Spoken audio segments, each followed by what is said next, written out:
Down, down, out. What's up, everybody? You are tuned into the best of the Elks Call Season 2.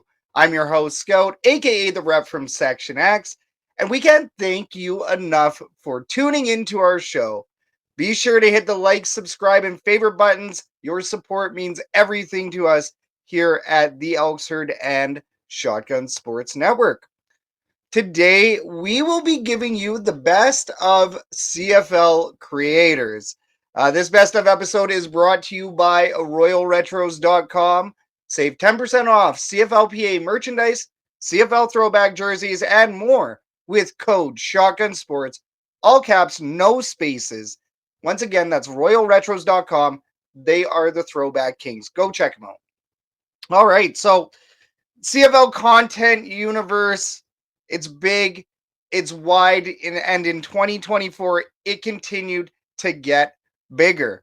With more podcasts and more creators, we are honored and blessed to be in the conversation with our great creator community.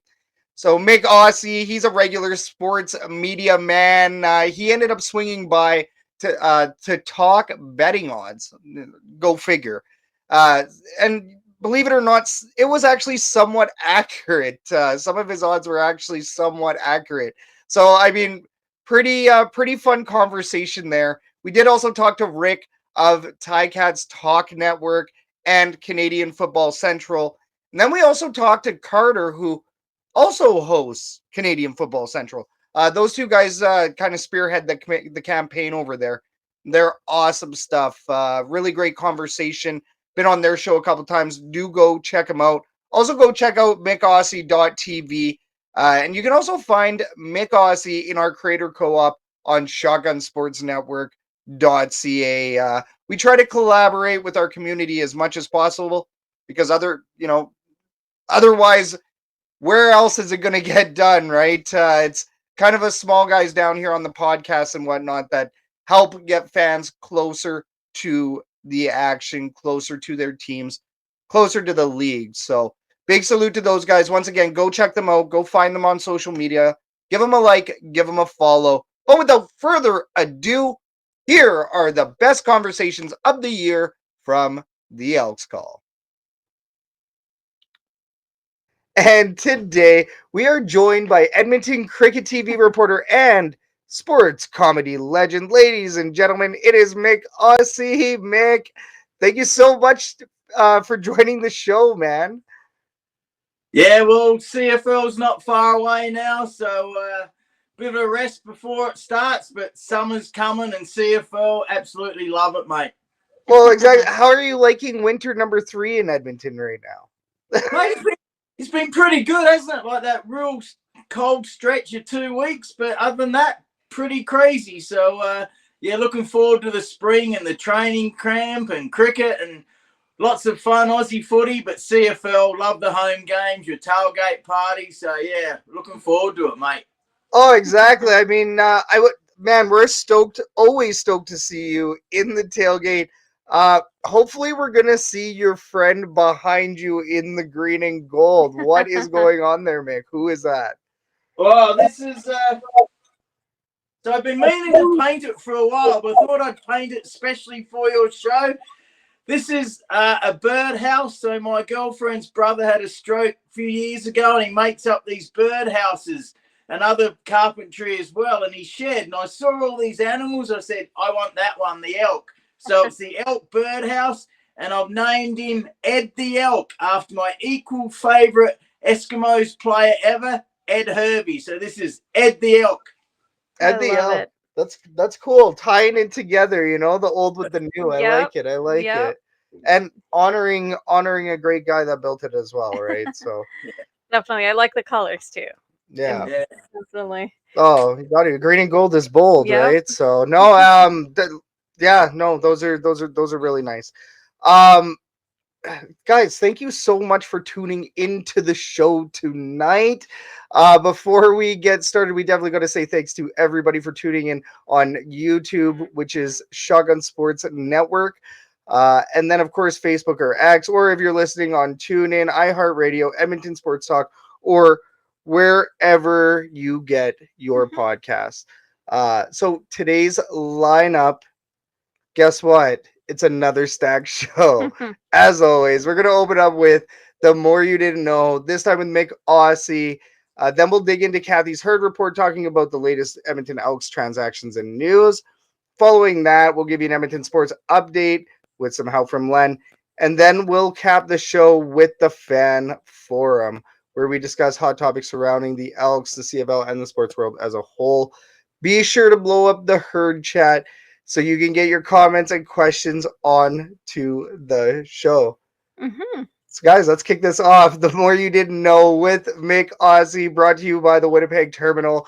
Catch the flight with Joe and Mike every Wednesday, talking all things Jets and Bombers. Wheels up.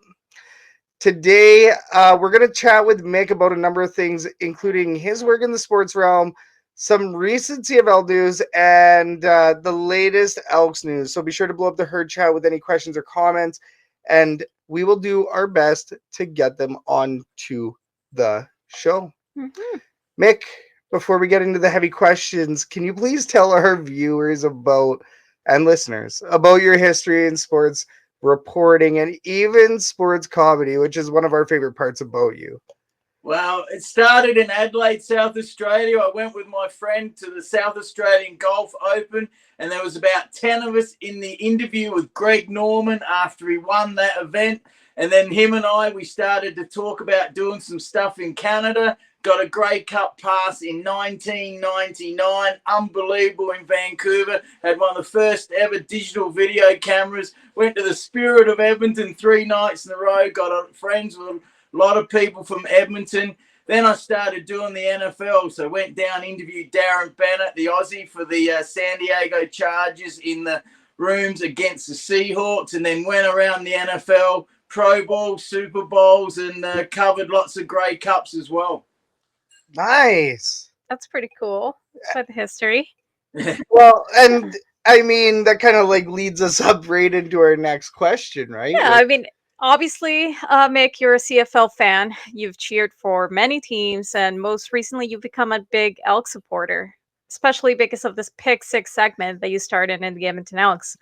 So, what was that experience like? Oh, it was great. Like, I went to the rookies camp a couple of years ago because it was an Aussie mate of mine trying out for the punting job. I did a little video and put it up, and some of the guys at the Elks, the new fellas, Richard Bagan and a couple others, saw it and said, who the hell is this guy? And then they were having a meeting apparently, and they had this Pick Six new show coming up, and one of the guys said, oh, let's get Myk Aussie to do it. So it started that way. I met Richard Bagan on the Elks Commonwealth field, and it just started with 6 questions. And then I had full creativity over it, and I didn't tell him what I was going to do. So the second show, I had a worn corn cob in my pocket and said, Taylor Cornelius, get your corn out ready. And it just went from there. And the watermelon with the Riders one, and one of my favourite ones was Calgary versus Edmonton, in Calgary, which was a lot of fun. Yeah, no, the Calgary one, was that the one with the Leafs chirp in it, Myk?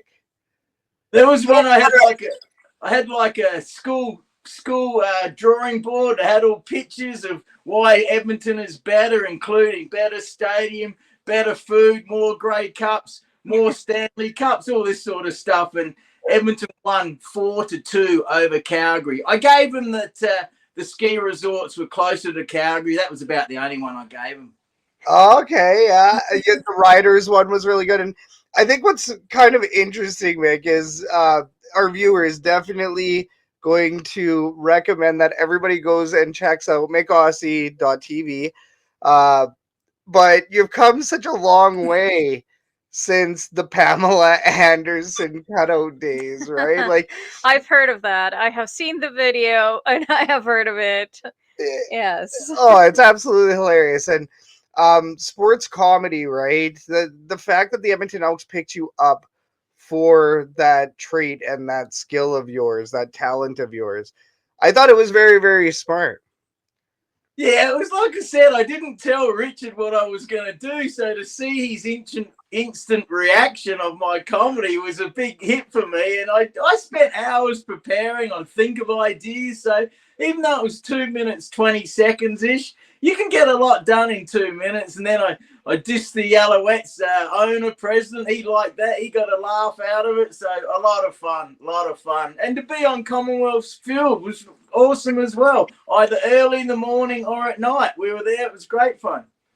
Oh, it's always nice being in the stadium, and when you're in the dead center of it, right, you get to see how big it is, and especially when it's empty, it feels like a big hollow basin, right? It's a bunch of seats staring down at you. So it's cool you got to experience that. And Yeah. was that like did Victor have anything to do with that? Did he have any say in, or did Richie go for that? Like, was that you just pitched that to Richie and made that happen, hey?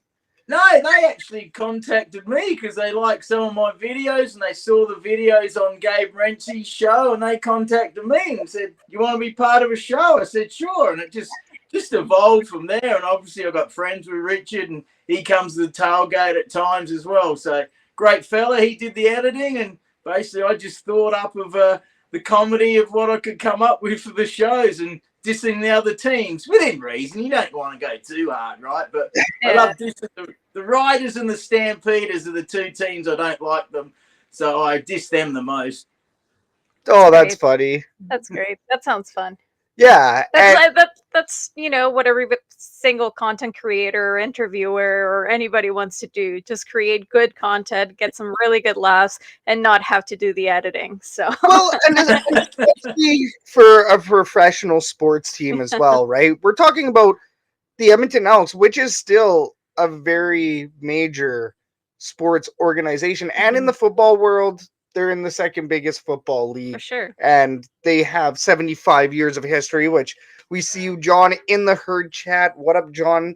But we see you 75th anniversary, the Monday press conference. Yes, we will talk about some of that in a bit. But yeah, I mean, getting back to that, and let's talk about the Edmonton Elks a little bit more here. Big reason, obviously, why we're all here. The Edmonton Elks are trending towards selling the team. Topic of the year. A number of organizations are interested, such as Garrick Jones and his group, and around 12 companies have been served NDAs, meaning they're prime candidates to become owners of the Edmonton Elks. So what's your thoughts on all of this, Myk? Should the Elks sell the team, and who should they sell to? Oh, well, let's I don't want to be negative, but the last 4 or 5 years has been really disastrous, hasn't it? Starting with COVID and then that Ottawa influence of the GM and stuff, that wasn't good. But also, why are they getting an American company to do the consulting? Park Lane, why not have a Canadian company doing that? That's my only negativity. And also, let's hope it doesn't go the way Calgary did. Like, I was in Calgary when Sid Goucher sold the Stampeders to Federic so his son could play. I mean, it's an embarrassment for Calgary with all those oil-rich companies there, the head offices, and they sold it to an American businessman so his son could play. I want to make a movie about that one day. Seriously, it was absolute mayhem. So let's hope they get the right owner. And sure, you can make some money eventually, but I hear they want to pour in some money initially and maybe change stadiums. I don't know about that. That's a big cost. So, yeah, I think it's probably the right move because that fund they had, the Heritage Fund or whatever it's called, that's going down a bit, isn't it, eh? Yeah, I actually, that just threw me for a loop. I know that these 12 organizations haven't been announced. We don't know who they are. So I actually hadn't even thought about the possibility of an American company coming in and buying it. Very possible. I don't know if I like that. But whoever has the money right now, right? Whoever has the money. Yeah. And the sustainable money. It's the short-term money and it's the long-term money. Yeah. They're not looking for anybody to come in and muddle the business. They're not looking at anybody to reinvent the wheel. They're not looking for anybody to do anything other than run a professional sports business and organization. And the same way that, they're talking about Park Lane. Park Lane is involved with it. Why Park Lane? Well, Park Lane also was involved with another recent one. I want to say it was a New York or something like that, but there was another major transaction and it was involving another sports team, another another major one of the big four or something like that. Yeah. So that's why Park Lane's involved, is because they have the experience, and I get that. If you have the pedigree, you get the business. Well, is there But no Canadian companies that but have there's the why aren't we experience? dealing with Canadian? I Yeah, think that's a yeah. very, very valid point. We should be. Mm. You know, John here in the herd chat, the Elks heard the Turf District, Nickelback and Brett Kissel should buy the Elks. I've been waiting for this moment all my life. Well, you know, there's something to say about what I know there's a name for it. It escapes me right now, that everybody can put in a little bit of money to buy shares of a company, right? It's like Shareholders sure, and yeah, options and yeah, yeah. like So sure, I'll throw in $200. yeah. It's Hey. probably not enough, but you know, just I'll buy like one little square foot of Commonwealth. You And got Ryan Messer in the herd chat, Redbird Capital. I don't know. Well, I mean, the CFL already shut down working with the XFL. Redbird Capital, I don't know how much capital they actually have remaining after yeah, losing some money with the XFL. And then Ryan Reynolds should buy the team. That's that's another suggestion. no, I think he's had enough of sports teams. He has enough sports teams. Yeah, he has enough Yeah. sports teams. But no, But, yes. it is a very, very interesting subject. The team doesn't need to go that way because, like Mick said, the teams run out of money. Somebody needs to Mhm. invest. And not having a stadium on your books as well, some act like it's a bad thing. Not having to deal with a stadium, especially one of that size, and all of the costs that go with it, especially at that age, I don't know if anybody wants to buy Commonwealth right now. What do you think, Yeah. Mick? Well, especially Oh, the product on the field too. I want to be positive, but a couple of things drive me nuts. I reckon they waste some money. There's so many friggin' security guards around the place. It's ridiculous how many security guards they got there. And the other only thing that really annoyed me was when they overpainted those three beautiful paintings: Warren Moon, Sean Fleming, and I think Dan was the other one. Capley, I'm not sure on the third one, and they overpainted them with the Elks logo. I talked to Jade Jamison about that. He hadn't even seen that. And then he contacted the company. He says, yeah, Mick, you're right. They painted over that beautiful big picture of Warren Moon to get rid of history. That was stupid. Leave up the picture. Just put Elks around Warren Moon. I think they should repaint those three entrances. You know the ones I'm talking about. Yeah. Now we have to remind ourselves, right? City of Edmonton owns the building. That would be an Elks organizational. That would be them making that choice Yes, to do that. yes. The And city. that is, yeah, the stadium is owned by the city. Yeah, yeah. Yeah, But even but the painting and the they get to stadium. decorate it. Yeah. So the Elks It's painting that unfortunate. over, and that was during the days of New Elks, Right. Edmonton football team, all of that stuff when the culture was basically reset, Bone was lost, Yeah. Dwayne Mandrusiak was out, XYZ. It was just that That's unfortunate though. you lose your history. That's what that building did. 100%. That's what the organization did with that building. Definitely. Yeah, that's unfortunate. But let's bring it back to the guest of the hour, Mick. Let's enough talking about Elks for right now. Yeah. So Mick, you make regular appearances on Gabriel Morency's Sports Rage on Friday nights, which means that you've got a good eye for odds, betting, and futures. The Edmonton Elks are plus 2,500 to win the Grey Cup this year. So do you think this is accurate, or do the Elks make it out of the basement this year? Well, actually, I went through and rechecked the odds last night, and you're right. My initial odds were 2,500. I checked Bet365, and they've gone up to 1,500. And I believe the Stampeders are the worst team predicted at plus 1,600. The Tiger Cats 1,500. Riders went up from 1,500 to 1,000. So there's been some changes after the free agency. Absolutely, that would be why. Red Blacks as well down there. But the Bombers are still favourite at plus 210 with the Argos at plus 225. So there's some of the odds to win the Grey Cup. Nice. Do you think that was just because of the free agency, or was that even, due to MBT being a starter? Yes, you would be right there. Absolutely. That one as well. Of course. New quarterback. Yeah. Absolutely. Let's hope he's really good. I mean, he's a good quarterback. I wouldn't say he's a great quarterback. I think he was good in a good, very good team. But I was looking, he actually went to 5 NFL teams. That's amazing. So he certainly traveled. And let's hope he's a very good quarterback. And I'll give you another pick. MOP. Let's hope Eugene Lewis can win the MOP. And that means that the Elks have had a great year. I like that. I like that. Now, like, what would you say the over-under would look like for MBT finishing this season as starter? Like, or sorry, not an over-under, but like I guess like a percentage, or like what are the odds on that? The odds, sorry, Yeah, the there you go. odds.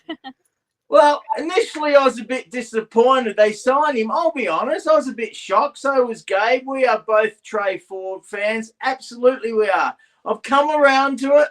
If his receivers stay healthy and if Bethel Thompson stays healthy and we get some good running back play, we can absolutely light it up on offense. A great receiver like Lewis is fantastic. And they got the guy from the Argos, Giddens Jr. He's got experience with Bethel Thompson. Injuries is the key, guys. You know that. You lose a couple of star players and you are in trouble, especially at quarterback. I think Bethel Thompson can play the whole year, but I'd love to see Trey Ford come in at that 10-yard line to punch in, run the touchdown or throw it.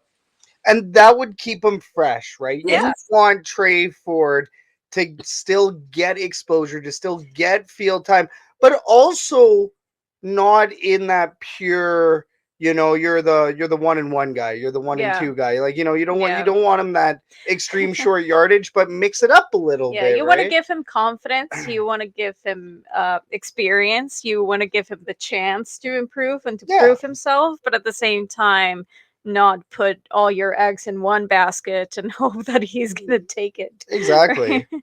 Now, one last one on these odds and futures here. Over under for a losing streak that would end Chris Jones's time in Edmonton. How many games does Chris Jones lose before he loses his job? Like, what are we saying? Like a 5? Like, I'm gonna say the over under is 5. Or no, 5. If he goes on a 5-game losing streak, mayhem. What do you think, Myk? What do you think? Well, I was a big Chris Jones fan. I met him in Calgary once. He was friendly. I liked what he did here when we won the Grey Cup in 15. But then I didn't like what he did in the Riders, getting those extra teams in and hiding those players. And Bo Levi Jeans, Mitchell dobbed him in. So I didn't like what he did in the Riders. That said, I do like him. And I think we're due for a year. And we really need it. So let's hope he's got his team together. I think he swaps out too many players. So they got to settle down that roster. Now, I wrote something down. I reckon if we're, say, about the halfway point, so that's 9 games. So I said if we're 1-7 after 8 games, I think you'll be gone. Nice. Yeah, that's pretty. That's kind of what I was thinking too. What did we go at the beginning of the season last year? 0-9. It was 0-9. It was 0-9. So yeah, we started. It was pretty crazy. Yes. So I think if we start, half the season, at the beginning of the season, the first 9 games, I would agree with you. After 5, if we have 5 or 6, I think I've heard a lot of 6. I was getting a little edgy there with that 5. Mm-hmm. So 6 is probably a little more realistic, but Myk's answer is also correct, because what happens if you get that one of hope? Yeah. You get that 1 win of hope and you're like, okay, this team might actually go somewhere. Yeah. Yeah, I think it depends, right? If it's in a row or if they're kind of scattered, kind of makes you feel a little bit better if you get a couple of losses, but hey, there's a win. But if you have, 5 in a row of losses, I think there would be a pretty big outcry here in Edmonton. Totally. So. All right, we didn't really quite get away from the Elks topic, so that's on me. But let me bring it. Now let's get away a little bit from the Edmonton Elks.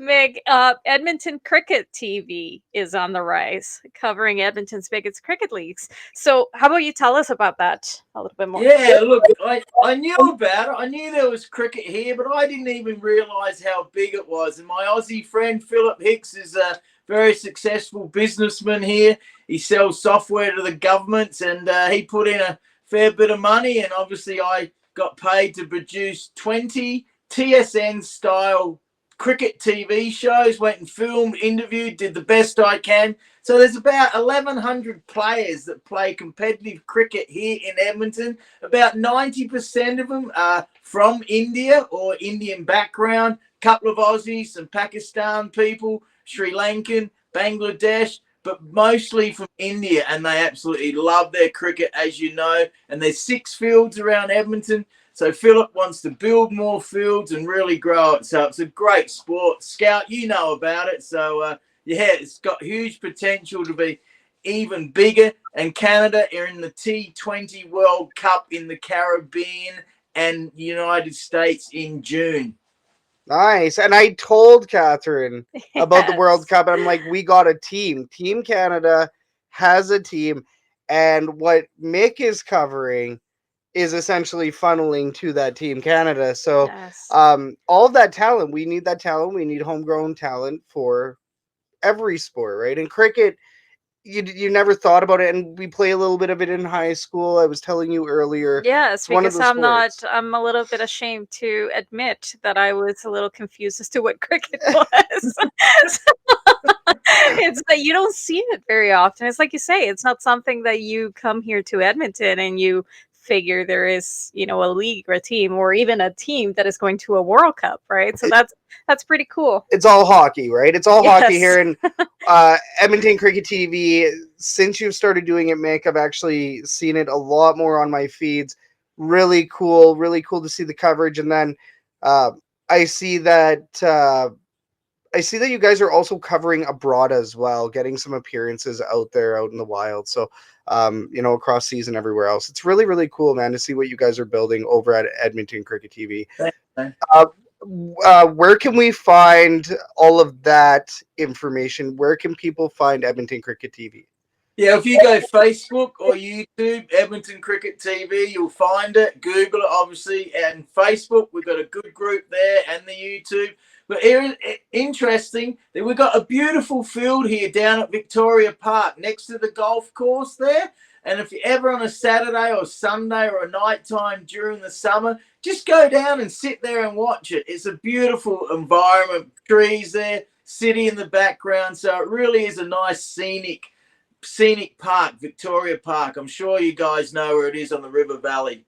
I was gonna say I recognize the scenery. You can see the towers in the background, and it looks like you're down by the golf course down Yes. at Victoria Park. So And I did ask, like, where do you Yeah. play here in Edmonton? Because he showed me a couple of videos and the fields look massive, right? And I'm like, I don't know where you can get a field like that here in Edmonton, but that totally makes sense where they would play it. That's pretty cool. We should go check it out. we should.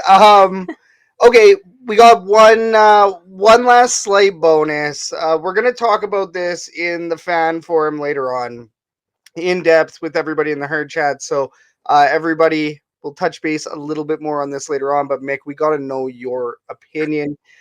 Recently, there's been some allegations that came up. Chad Kelly, we talked about it a month ago on the Elks Call. Now, usually when a player gets suspended, usually when something like this happens, a player gets suspended. Usually the player will be told not to go on social media. An agent would usually read the Recommend. recommend and read the room, right? Right now, Chad Kelly is still interacting heavily with Toronto Argonauts posts and CFL posts. And then as of, I think, last night or the night before, he went on Instagram and appeared to be drunken and had his shirt off and was swearing, and just overall seems like a guy is spiraling. What do you think of this Chad Kelly scenario? Do you think that maybe somebody should be talking to him or counseling him a little bit better during this time? Wow. Well, interesting you say that. Just before I came on, I saw the TSN feed about his video that he recently did. I haven't seen it. I couldn't find it. But let's be honest, he's a dumbass. I'll tell you why he's a dumbass. whether he tried to chat this girl up or not. You can't do that these days. He thinks he's say 2010. Since about 2010, you have to be very careful in a workplace what you say to women. Sure, you can chat them up a little bit, ask them out, but if you get knocked back a couple of times, you got to stop it, mate, because then they can report you and you in all sorts of trouble. Now, the reason I think he is in trouble, because sometimes you see it in the NFL. Women want the publicity. They get the money from TMZ or whatever to tell stories on these footballers. Well, she stayed anonymous. So that's why I think he could be in trouble, and it could be serious. You got to say innocent until proven guilty, but he's a dumbass for even trying to chat her up more than once. There you go. Totally. No, appreciate that opinion. And like I said, we're going to dig into this a little bit more. So maybe we'll reserve ours for now. But I'm not going to disagree with you there. Yeah. Come on, dude. No, definitely. And based on the allegations, and this is something we talked about as well, right? Like the allegations are very damning. Yeah. I mean, and at that point, if you already are in trouble, don't go causing more trouble and act like a fool on social media. Simple as that. Stay off social media. Just somebody take that guy's phone away. Yes, like right now, just take it away. I know a small amount about agency work, and if I were his agent, I would take his phone away from him at this point. Yes, we do have Ryan Messer here saying that Kelly has always been big-headed, like he's invisible. And maybe that's what happens, right? Once you start getting a little bit of, you start getting popular, you start getting a little bit of fame, you let it get to your head, you start acting a certain way, like nobody can touch you. Maybe the whole idea of innocent until proven guilty is really getting into his head that, he's not guilty, so I'm going to go ahead and do whatever I want. But I completely agree. If I was in his PR team, if I was anywhere near the organization, I'd be like, stop it right now because it's making you look worse. Shut her down. Just stop. But how about we finish it on a nicer, more positive note? What do you think, Myk, about the upcoming 75th anniversary? What do you expect? Yeah, what would you like to happen? Sure, 75 years, that's a good milestone.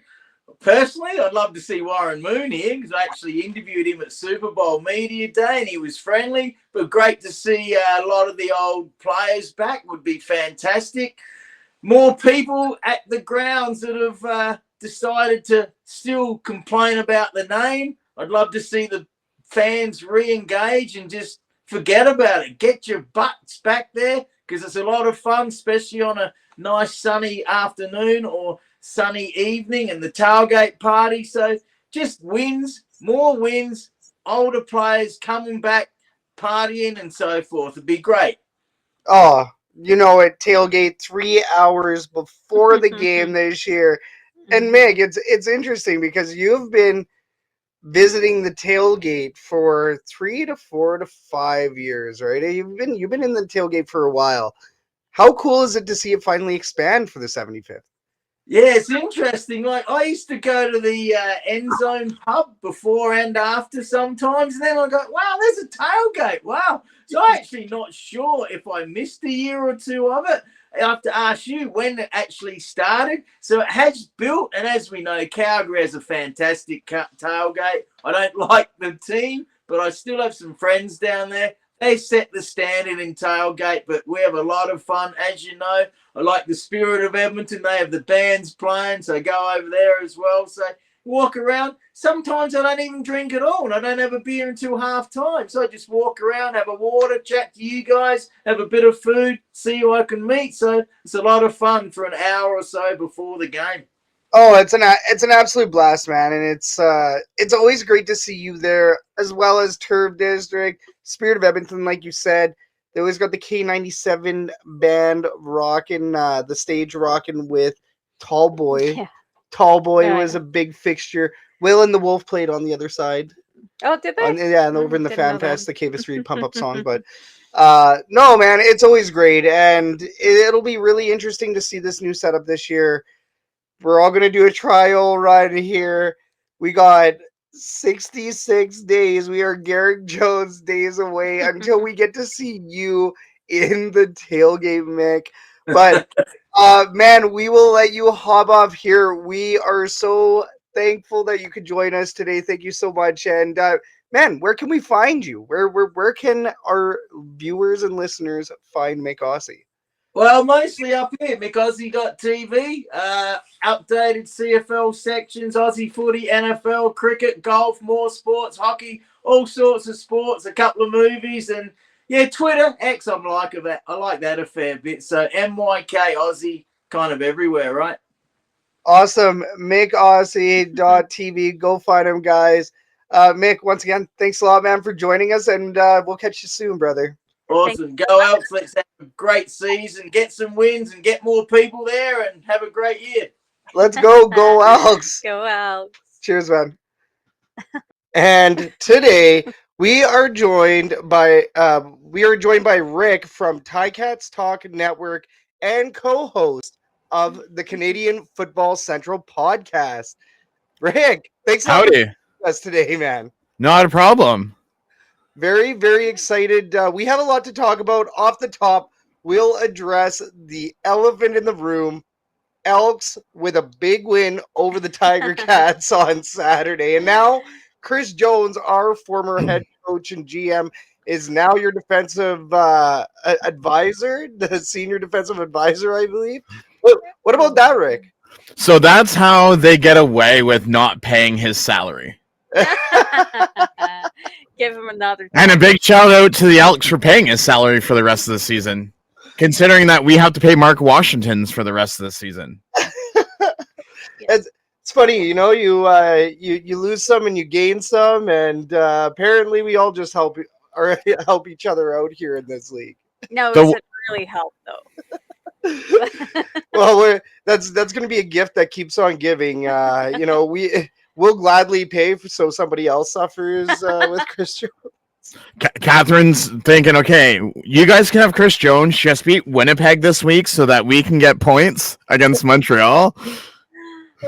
You know what? I'm okay with that. I would be okay with that. I feel like, you know, Winnipeg is on an upstream and they really need to be taken down in that anyway. So that could be us. Yeah. That could be us. That could be us. Oh, very, very exciting. Once again, very thrilled to have you on today, Rick. We're going to dig into this show in just a moment.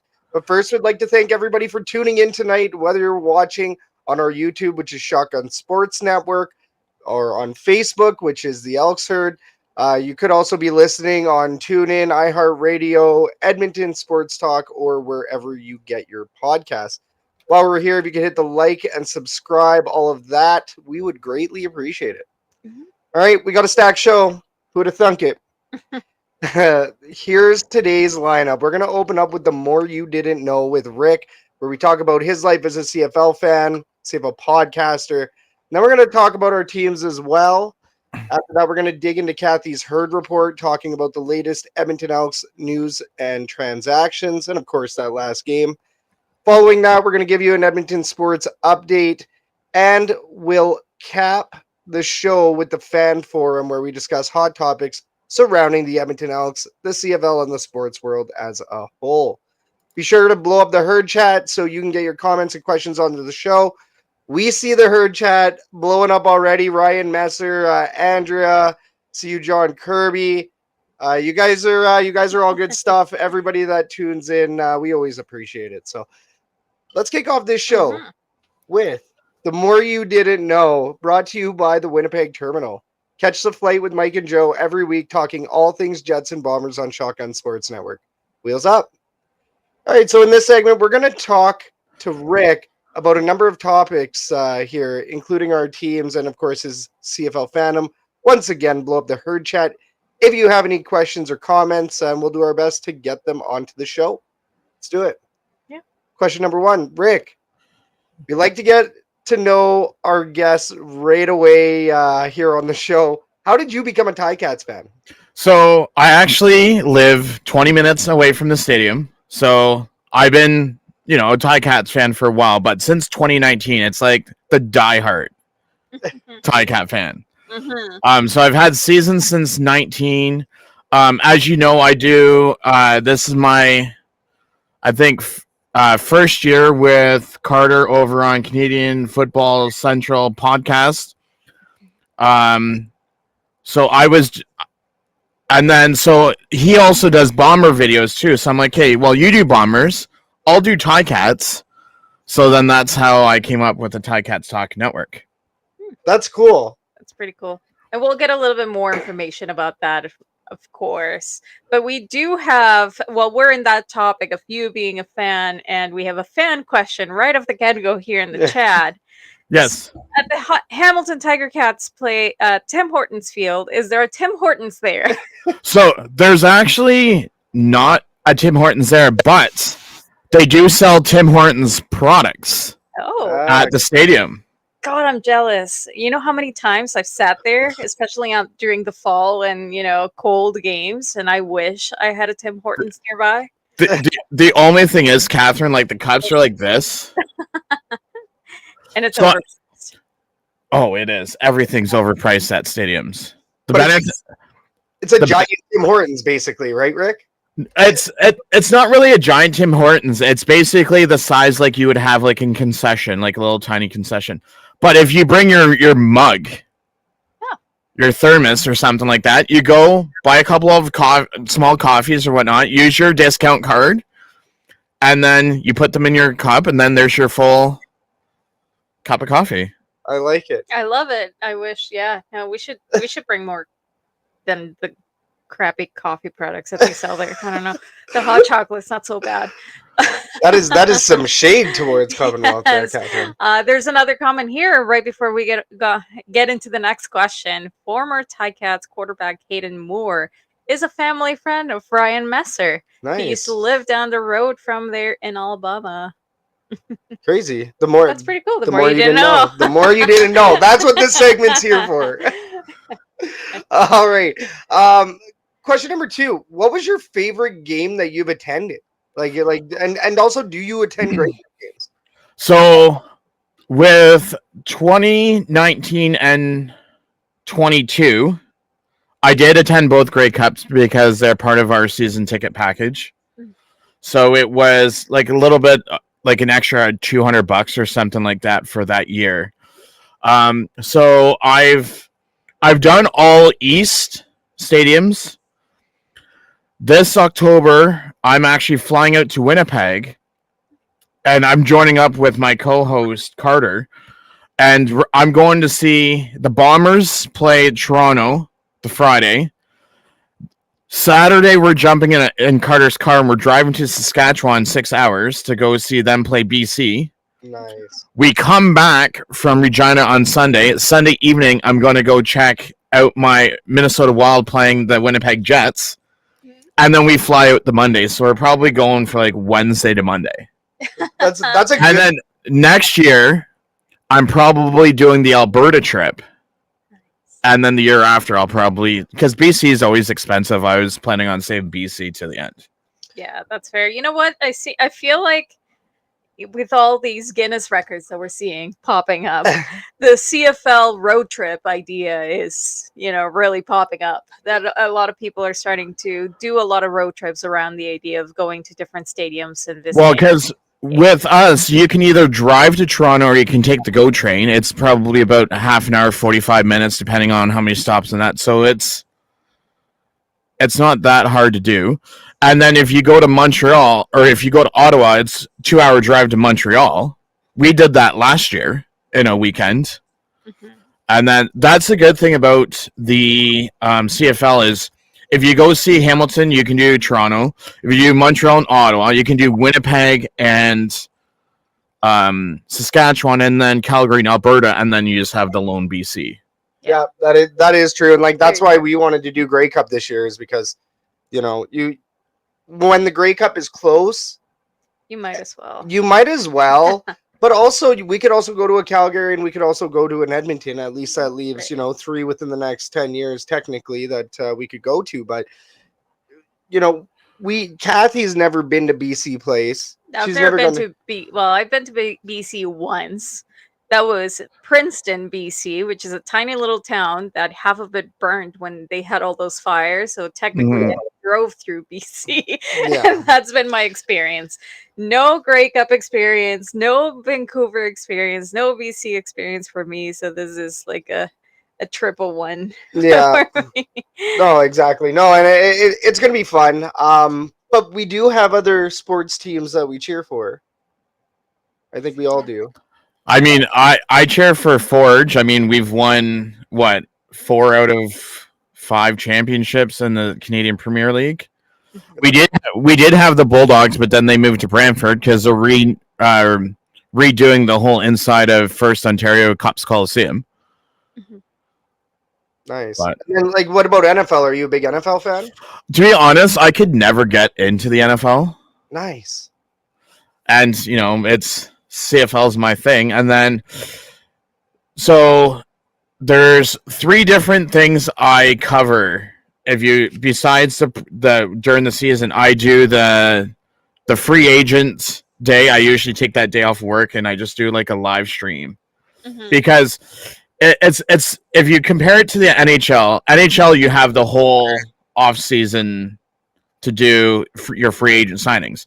Right. CFL, you probably have day 1, day 2, and then by end of day 2, mostly everyone signed. Right. That's fair.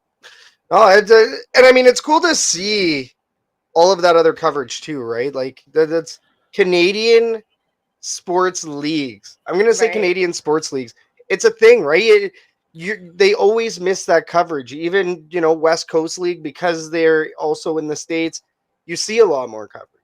So yeah, I mean, we got to celebrate our Canadian leagues for sure. And I mean, it's people like yourself that are doing that coverage and helping build that exposure, right? Definitely, we need more of that in the CFL for sure. And that's the thing, is that because you guys do one, there's other fans that do them, so we don't always have to just follow all the TSN people to see what the news is out there. Like Catherine has her stuff on here with news. I have my stuff, like my thoughts. Scout, you have different thoughts than what other people do, and that's there's more than just TSN point of view. There's something really freeing about fan-sided media as well, right? Because we're not tied to agreements. We're not tied to guides and, what we can and we cannot say. Obviously, you're not going to go, and just say everything that is horrible or anything like that. There's obviously ethics and morals that everybody just still has to uphold to. But fan-sided media, there's something very honest and very pure in a way, right, of how everybody approaches it. So it's really cool to be able to get both. We do have a fan question here from John.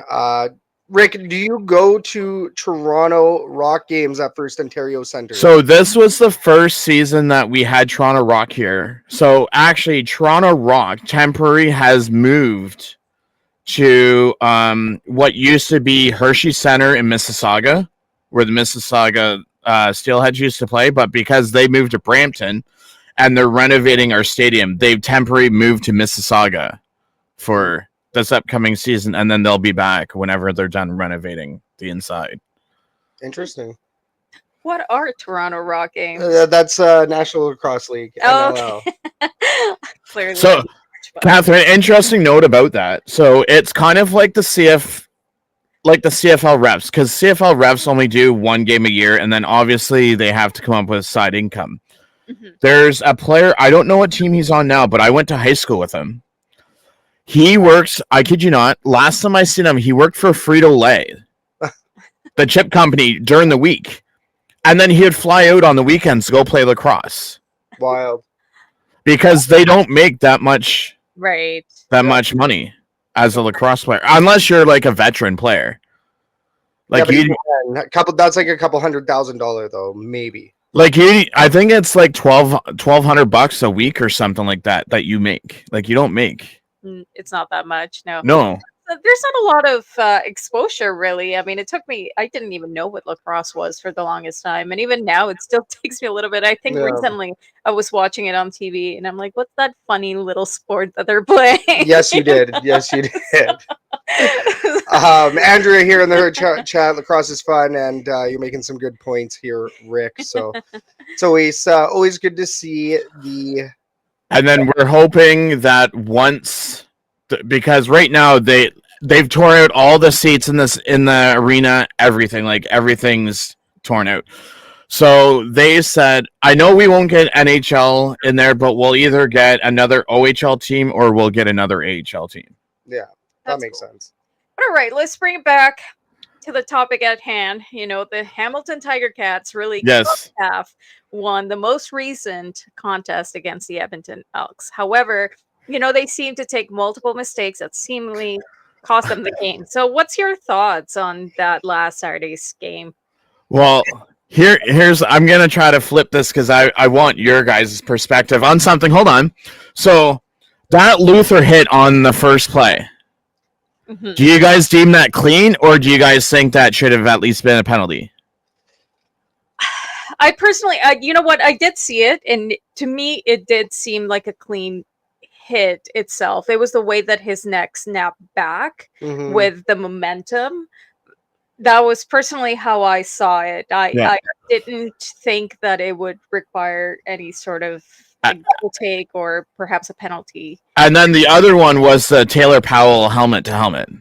Right. Yeah, and see, and like that Taylor Powell, like the reason why it was clean is because it was on a bit of a rushing play, right? He was rushing, he was out of the pocket, he's gone past the line of scrimmage. So I can understand that. At the same time, I have seen Michael Riley get the play extended by a targeting, more of like a targeting him, right? And I think that's what we're looking at there is this targeting, is this spearing? Are they trying to lead with the crown of their head just to like make that hit? And I mean, had it been called, I would say that you can't overturn it.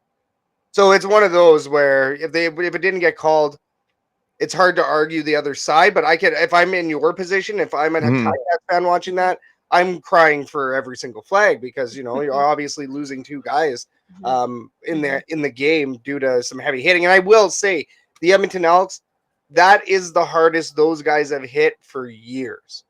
In my opinion, like they were definitely playing for an owner. It looked like they were playing for their new owner that day.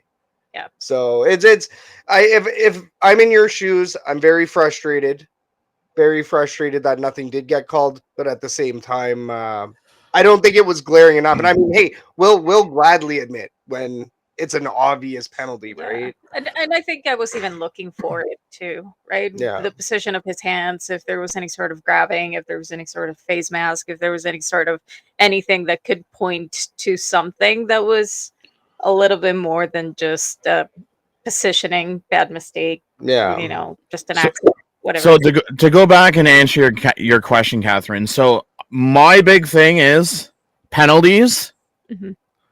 Because I mean that's the second game in a row we've had. Like we average probably 80 to 100 yards a game.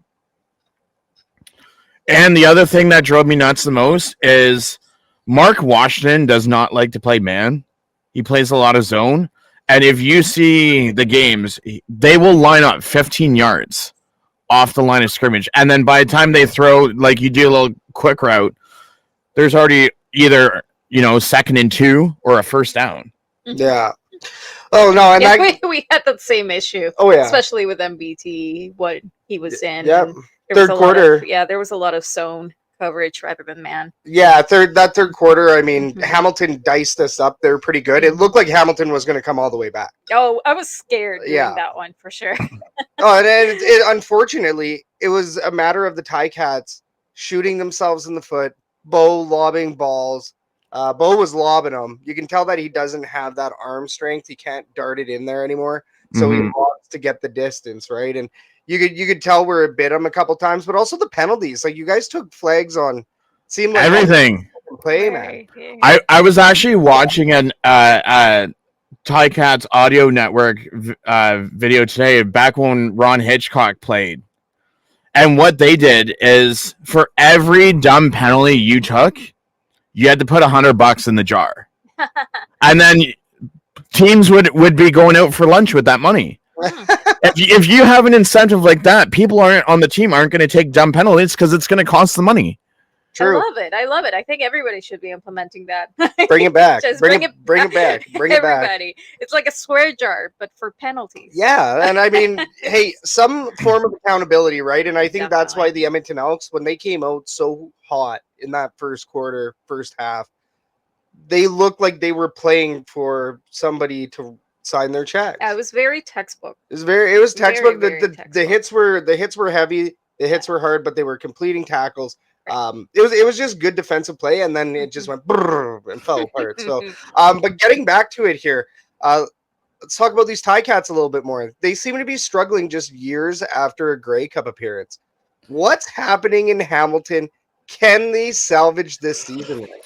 Well, I mean, we always, for some strange reason, like upper management always likes to go after other teams' free agents. If you look at it, like how many Toronto players do we have on this team? Right. But it seems like if you look at all of our seasons, except for the 15-3 season we had in 2019, we always seem to struggle in the first half, and then once Labor Day comes, that's like our actual season. Mm-hmm. We're paying over, I want to say roughly $1 million for our offensive line. Mm-hmm. It's a lot. Yeah, that's quite a bit. Joel Figueroa has been the biggest bust I've seen. We're paying, well, because you think about it, if you're paying a guy like $110,000, $125,000, he started the year on 6 game, comes back for 1 game, and now he's back on the 6th game, and he spent most of last season on the IR. Yeah, that's fair. Yeah, and Joel Figueroa, former Edmonton Elk. And he was with BC. And he was with BC. I believe he went over did he go over when Mike Riley went over? Michael Riley? I think he may have started with you guys. He came to us, went to BC, and then he came back to us. Okay. Yeah, okay, that would make sense. So, you know what? He would have been over there like 2021, 2022, maybe somewhere around there. So, no, Joel Figueroa, I mean, he's decent, but he's also an example, too, of a player that's hitting the wrong side of 30, right? And here's the other thing. So, a lot of people put blame on Zach, or I was going to say Zach Claris, but wrong team, on Bo Levi Mitchell. But the guy's leading in yards. He's leading touchdowns. Okay, I can see your point in blaming him for the interceptions. But he's not the one that's given up 40-plus points a game. You know, that feels a lot like MBT. Because that's the thing. MBT in paper, technicalities, and not technicalities, technically, he is a really good quarterback, right? He's got great, fantastic numbers. Yep. But then he just absolutely crumbles. Critical moments. With the O-line that we currently have and in critical moments, right? So we feel you on that one. It's a little frustrating when you have somebody that is technically good and then it doesn't really translate. And then if you look at it, who would have thought, like, come training camp, like, no one knew who Samar Bridges was. And then if you go and look at the numbers, he's like 4th in receiving. Yeah. Mm-hmm. No, he's the TiCats do have some good pieces. It just, I think they're in a bit of a rebuild now. And it doesn't feel like it was very long ago that the TiCats were a competitive team. And it's not even that, Scout. There's no voice on this team.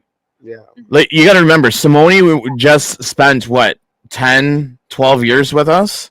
Yeah. He retired and he was the voice on defense. Yeah. You don't have that voice. 21. Yeah, Simone Lawrence, also former Edmonton Eskimo. Comes around. We're trying to make a point here. Okay, so let's bring it back. Let's bring it back to Elks because we have salty people over here in the chat. Too much Tiger Cats talk. Hey, no, but it's nice to know what's going on elsewhere in the league, okay? Because we don't get that insight unless, of course, you watch Canadian Football Central podcast. But yeah, let's bring it back to Elks. Yeah, what's your thoughts on the 2024 Elks? Rick? I definitely did not expect Rankin to do as well as he did this past game. Because now you think about it, okay, so now you have Kevin Brown coming back. Then you have Javon Leake. You have Rankin. You can't, I'm sure, have you guys done 2 running backs every game or just recently? I want to say recently because usually you have Tanner Green in there at fullback. Mm. So we got decimated at fullback. So then I think Mhm. we started playing. Which seemed to work, but It did. it was like It's been working. It's been working for the past 3 games. Yeah. No, but I mean, like, now that Kevin Brown's back, Javon Leake will be here. And no, I'm saying, like, when Leake comes back from injury, now you have 3 running backs. Right. But here's an interesting point for you. Playing the GM hat on, that trade in the summertime for Kenneth Curly Gittens Jr. for Jake Serezna. Yeah. Do you guys do that trade again, or do you guys keep Serezna? I like that. I answered mine on the Canadian Football Central podcast, so you guys can go check out my answer over there on their show. But Kathy, what you I got? want Serezna back. Yeah. 100%. I think for now, let me give an update to mine. Here's my reasoning. Oh, sorry. So the reason why we got Gittens Jr. is because of the chemistry that he has with MBT. Yeah. With Trey Ford on QB1, let's say that he continues that position. The chemistry that he has with Gittens Jr. hasn't shown yet. We've seen him throw to the likes of Leak, to the likes of Mitchell, to the likes of the other one that I keep forgetting. There you go. Thank you. Gino. Right? So it feels Mitchell. like we have a lot of the receiving core that we have is really great, and Ford is able to work with a lot of them. And why shouldn't MBT should be able to work with all of them as well? So if I was to reverse that trade, yes, I would, because I don't believe Gittens Jr. is necessary for this. And see, that's my whole thought process. Like, Scout, I'll just use you as an example. So we're both quarterbacks. You know, you have your certain wide receivers that you like to go to, and then I like my wide receivers that I like to go to. You go to put the second one in. Now the people that are, you know, the Geno Lewises that don't get many catches with Ford, but he might get it with MBT. Now it's like, okay, now Ford's throwing to his guys instead of getting the top receivers the ball. Yeah, and we do kind of see that when the quarterbacks switch out. You can kind of see, you know, it was really interesting and great to see MBT go to Geno immediately off the top in that game. Mm-hmm. Immediately he was going to Geno, and you can tell that Trey Ford and Geno have some really good chemistry. For whatever reason, MBT Dylan Mitchell was a big connection. So, you know, you recreate some of those relationships, you build them. And I mean, in this case, it seems like, you know, Curly Gittens Jr., he's been a good plug and play for both quarterbacks, but I think he does get a couple more plays off of MBT. So you can see that, but they are also meshing really well. We have really good depth at wide receiver. Forbes Bonblow, like, haven't seen him in a hot minute. There's certain players that, like, we still got players on the wide receiver depth chart still that we can utilize. So it's cool, but I do think that Jake Serezna is a better player. And to be honest, I mean, we're paying players like Geno Lewis 300,000. A lot of money for them to be able to catch balls from any quarterback that is out there, right? So, yeah. So, Scout, you mentioned something earlier. You said that, you know, TiCats are starting to go through their rebuild. When you guys, I know you guys are just on, like, the tail end of yours, starting to get back into the whole slew of things. How long was your guys' rebuild? Oh, too long. Yeah, I mean, 2019, we were trying to retool. 2021 wasn't supposed to be a rebuild year. Right. So 2021 was supposed to be a continuation of the retool. Yeah, it's a retool continuation, and it ended up failing. So we ended up going into a hard rebuild as of 2022. That pretty much signaled it. So we're on year number 3 of this rebuild, which Mhm. we all this has gone on a year longer Mhm. than Then what when we it's- thought it was going to. Yeah, it's just so I mean, yeah, in the CFL it should only take 2 to 3 years. Well, 4 it years also maybe. it would also help if we didn't have a revolving door of players, and if the Ugh. contracts were a little bit longer, that you could actually Yeah, do something with them rather That- than always having to change them. Yeah. that's the one thing I don't like about the CFL is you have, and I'll just use, MBT as an example. Okay, so he goes and signs a 500,000 for, we'll just say 1 year, and then he's off the following season with another team. It's like, just sign long-term deals, and then it's like, okay, well, if they don't work out, then you can always release them. Mhm. Well, and especially too with the way that the CFL contracts are structured, teams can, release a player for whatever cause or at whatever time and not see any penalties from it, right? Mhm. So it's a weird contract structure. Now, I agree. We've just talked about this in the last couple episodes. Mhm. The revolving door year in, year out as well of players. That's why people don't buy merch. People are scared to buy a specific Yeah, jersey. specific player. Yeah, Like, think about how many Kevin Brown jerseys are out there right now, Dean Faithful. yeah. And we aren't saying that Kevin, we love Kevin Brown. We want him to be on the roster. But to have that depth right now is outstanding. You have guys that are doing things that Kevin Brown can't. You can run tandems, multiple tandems here. There's great things with that. But next year, Kevin Brown might not be on the team. Dean Faithful might not be on the team. Right. So that's once again 2 players gone off the roster, jersey hung, not going to be wearing it much, and especially if those guys go on to another team, you're going to miss that. There you go. There's another. You have to go get another jersey now. That's why we get Section X Yeah. and the Elks herd on our Random, jerseys. just general names. Nice. Calvin here in the herd chat. Is Hervey hiring Jones recently a favor to Jones, or is he head coach in waiting if Milanovic is fired? That's a good question, Rick. What do you think? Well, because again, I don't know how much of the Elks herd fans know about this whole Chris Jones thing is because he's being paid by Edmonton Elks because it's Larry Thompson, right? Yeah. Larry Thompson bought out his contract, so Larry Thompson's paying him for the rest of the year. So he's not getting paid by us at all. He's pretty much, I don't know if you guys remember, but when Scott Milanovic first came to Hamilton, he was the senior offensive consultant. He didn't really have a job title, just overseeing things. Chris Jones, at the end of this season, he's not obligated to stay. He's not signed beyond this year. So if Ed Harvey doesn't want him at the end of the season, they can just say, okay, you're gone. Yep. But And keep in mind, if we go back to 2012, Scott Milanovic was the head coach and offensive coordinator.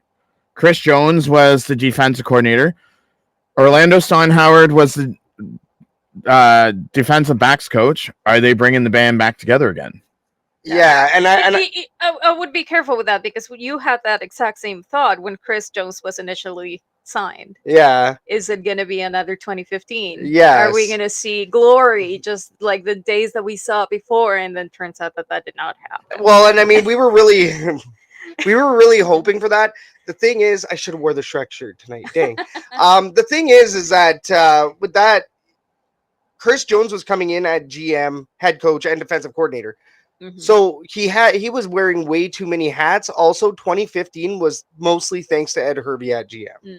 So having no Ed Hervey there and having Chris Jones in that spot instead, brutal. Steve Benassi here is wondering in the herd chat, why the heck wasn't there legal language that prevented Jones from working with any other CFL team until the payout expired? Yeah. Who knows? What do you think, Rick? I mean, the only thing that I would hate to say, so I can see where he's coming, or where that viewer is coming from, because if you think about it, okay, now this year, I don't know how much of your guys' defense or offense playbooks have changed since Chris Jones is gone. But now it's like, okay, now Chris Jones comes to Hamilton. Now he knows what Edmonton. Luckily, we don't play you guys anymore. Yeah. But it's like, okay, well, these guys are running this because I used to be their defense coordinator. Mhm. So it's like this, and this. But what I like the fact is Chris Jones was in Hamilton, I think Friday. Some random fan saw him at a mall. That was weird. Yeah. But come Monday's morning's practice, they didn't waste any time. They've already released Kenneth George Jr. Like he's putting his stamp on this defense for this year. And if you're not up to par with it, you're not playing. And I think it's so funny. That's why I love X so much, is because you get the breaking news from the world, but like from CCTV. You know, you got everybody's eyes are the CCTV out there. So as soon as there was a Chris Jones sighting in Hamilton, we knew about it. Everybody knew about it. Everybody was talking about it on Twitter, right? And as if, because I was like, it's Ed Hervey though. Ed Hervey. Ed Hervey and Chris Jones don't get along, but at least there's that degree of separation by having Scott Milanovich in at head coach. But, so yeah, Chris Jones is definitely playing for a job next year. We'll see what he can do. I would say I would not want Chris Jones in a rebuilding scenario like this. I would want him in a retool, maybe not a rebuild, but once again, depending if you have Ed Hervey at that spot, if you have Ed Hervey at GM, and then you got Chris Jones in at head coach, who knows? That's a winning combination, as we know, right? As long as the game doesn't go by Chris Jones, and at least as long as he reinvigorates his game plans, right? But I mean, even just going back to that comment that I made about Friday, a fan sees him in Hamilton. Like, a fan could just be pulling that out of their behinds. Like, who would have thought? Like, you would think, okay, I'm gonna wait. Because Carter had sent me a text message saying, "Oh, someone's seeing Chris Jones in Hamilton." I'm like, listen, until I hear this from a reliable source, like TSN or something, or someone, big name, I'm not going to believe it, because anyone can just say, "Oh, I seen, Arnold Schwarzenegger in Toronto riding a bike," which he was. The CFL is still a fringe league, though, and that's why when you see some news like that, you almost do think it's believable, because how many people actually track the news and track, every piece of media and track players. And we have hardcore dedicated fans up here in the CFL. We do. Oh, trust me. The moment that Mark Washington, it was announced Sunday that Mark Washington was gone, I had screamed in my house. Everyone in my came running downstairs like, "Is there a fire?" I'm like, "No, Mark Washington's finally gone." You go on to the forums.cfl.ca. There is more positive to see Mark Washington gone than negative of Chris Jones being in Hamilton. And that answers what... we do have a question by John over here. If you think that Hamilton fans are upset that they have hired. Why do you think, Or why? I mean, as long as he keeps that DC title, I don't care. Yeah, totally. That's what St. John's saying here. If Chris Jones can help turn anything around and be somewhat successful in Hamilton, then I can definitely see someone hiring him just for defensive coordinator alone, which is exactly what you're saying. Because if you remember, going back to 2019, Orlando Steinhauer was only head coach. That was it. Yeah. Soon as he gets the president head coach job, our team starts that slide. Yep. But now, so to answer that previous viewer's question, so we brought in Paul Boudreau at the beginning of the season, special teams. We got rid of him, brought in another special teams coach. They got rid of Mark Washington, brought in Chris Jones. If anyone else is going to be fired, it's going to be Scott Milanovich. Because, I mean, where else are you going to put the blame? But if something like that's going to happen, it's going to happen in the offseason, because I really don't want Chris Jones to be head coach and defense coordinator. Even though it works out for some people.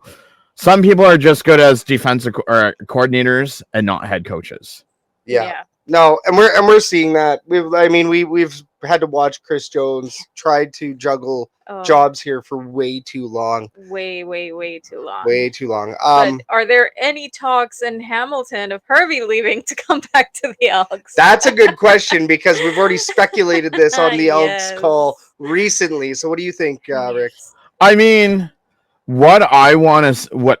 if he wants to go back to the Elks, I'm perfectly okay with that. I want to see, like we were talking before you guys went live, enough with the coaches being reused and recycled. Bring in new blood. Yeah. Bring people up from the CIS, NCAA, from the US, or the Canadian University leagues. Bring in new blood because eventually all these people are gonna retire. You're gonna bring in former players. Here's one for you. Bring in Anthony Cavillo as a head coach next season somewhere. Well, I think he's right now. I think he's an offensive coordinator. Coordinator and quarterbacks coach in Montreal. But I mean, he has the experience. Yep, I agree. Nick Lewis is friend of Shotgun Sports. Nick Lewis is actually down in Calgary this year. Corey Mace coming up. The rise of Corey Mace. So I think we're slowly getting there as a league. We're not quite there yet, though. I do agree. Right. Bring in, some more June Jones types. Even Paula Please, he's a good offensive coordinator, horrible head coach. Yep. As we saw in Ottawa there. Yep. Okay, we'll take one more herd chat question or comment. We just have here from Andrea. New blood is definitely needed. Can't keep recycling and reusing. I agree. What I will say, though, Scout, is I know you guys went through a dreadful 2 years. I will scream if our rebuild is going to be like that where we don't win for 2 years. Don't win at home for 2 years, okay? That was probably one of the craziest 4 years at Commonwealth Stadium, ever, that I've ever been a part of. I've been a part of the 7 in a row and then 7 losses in a row. Right. I've been a part of some pretty crazy seasons. I've seen a 500 season that resulted in no playoffs. I feel like I've seen it all in that building. And then in the Upper Bowl, you guys are giving tickets away just to get fans in the stadium. We aren't even giving them away up in the Upper Bowl. They're not available. We just shut it down up there. It's no. I'm saying during that losing streak, you guys were giving if we lost to return. But yes. Okay, so since you said one more question, I got a question for you both. With the owner's hat on, how do you guys, because right now Upper Bowl's not being used, to get back to that capacity, how do you guys get fans back into your stadium to get more fans in seats? You win. They win. Yeah. Thank you. It's wins. We're not even going to talk about a name change topic because I have talked about this a lot lately. The horse has been beaten. The horse is now like burger meat. We're well past that. While yes, sure you do. If you do a name change, you'll get fans in the building temporarily. Sustainable. It's going to be wins, and you combine that with making game day an event again, because game day it's the same thing, but we haven't seen a good halftime show in years. We haven't had fireworks. We lost fireworks somehow. I think they still have fireworks at the beginning of the game. Don't they? maybe when they run out. Yeah, but touchdown fireworks, I haven't seen a touchdown firework in so freaking long. No. So they need to make the game day a real event at Commonwealth Stadium. And Calvin here in the herd chat says it. Winning solves all. Yep. It's winning cures everything in this business. And right now, the Edmonton Elks on a three-game win streak. If the Edmonton Elks win against Montreal, the next home game might sell out. Well, it's the Labor Day rematch. Not sell out. It won't sell out. But Upper Bowl. The Upper Bowl will open up. Yeah. Because not only are we on a streak, but then it's always the Labor Day rematch. What I think Larry Thompson should try to do is incorporate kind of like what BC's doing and get like some artists to come play, even though some people may leave after it or type thing, but at least, you got ticket sales. Yeah. No, I agree. And that's just like BC earlier in the season with that 50 Cent. They were the talk of the CFL. They had 50 Cent in their building and he opened. He didn't even do halftime. He opened and then he left. And I think even more theme. I know we're doing really well with the theme nights, but I do remember even that Taylor Swift contest thing that happened. Yeah. The Swifties. We had a contest that flew a couple of fans to Paris, I think, or something, to win a pair of Taylor Swift tickets. That game was buzzing. It was buzzing. There was a lot of fans, and a lot of fans that didn't even like football. They were just there for the contest to win Taylor Swift tickets. Yeah. But at the end of the day, they stayed for the game. At the end of the day, it was more butts to the seats. At the end of the day, there was an opportunity for them to be like, "Hey, this is fun. I want to come back." It was more of an event, right? There was a huge reason to get people down to that stadium. You had quite a few people there, and overall, it was great, except for the fact didn't get the win. Yeah. Well, and I don't know if the team can afford any more Taylor Swift. No. I mean, I don't even know if we can afford Fred Penner like BC recently did. But we are running out of time on the more you didn't know here. Last question from our end, Rick. Oh. I was going to say, I just want to bring in one quick thing. I guess Big Fan had mentioned it. So what I'm seeing from fans across the league, this is the whole Chad Kelly thing is. Oh, okay. Yeah.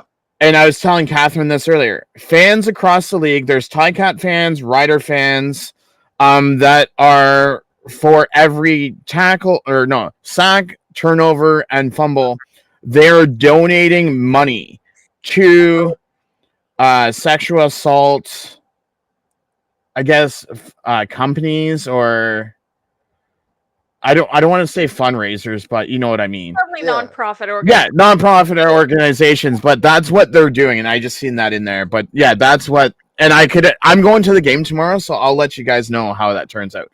But you were saying that you had a question. That's absolutely hilarious. I love that. For every fumble, for every interception. Oh, there's fans. I've seen them. Some fans are doing $10. Some fans are doing $20. Some fans are even doing $50. I love it. I like it. Yeah, that's really good. That is the CFL spirit. That's true CFL spirit. And that's how you turn something that is absolutely negative into something really positive, right? If there's nothing that a fan can do about it, right? Because what are they going to do? They're not the ones in charge of the decision of what happens to Chad Kelly.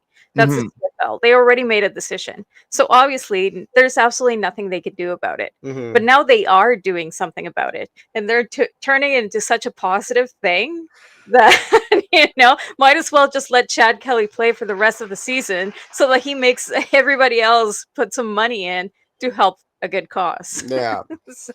And Scott, you were going to ask me one last question? One last question, my friend. We know that you're a podcaster with Canadian Football Central, and you do social media admin duties with TiCats Talk Network. Yes. Can you please tell us a little bit more about those two groups? Okay, so Canadian Football Central, we basically do, if you go over and search it up, we do interviews with players. Nice. We sit down and we do our preview for the week, our review for the week. Today we just recorded with Nelson. I don't know if you guys have seen him on Twitter. He is the one that's doing the CFL rosters for NCAA Football 25 and Madden 25. Nelson Hackowich. Yeah, Nelson Hackowich. We just did all 9 CFL mid-season previews for the season. Over on my TiCats. Oh, we also do some live streams over there. Watch parties. I got in on one of those recently. On my channel, I do basically anything TiCat related. So I did a video on the Mark Washington firing. I did a live stream for CFL free agency. I do my game and reactions to things. I do live streams as well. But yeah, that's where you'll find most. Well, and you guys do fantastic work over there. I got to join you guys for the mid-season report for the Edmonton Elks. So that was nice. It wasn't nice giving us an F, but at that point we hadn't really won much.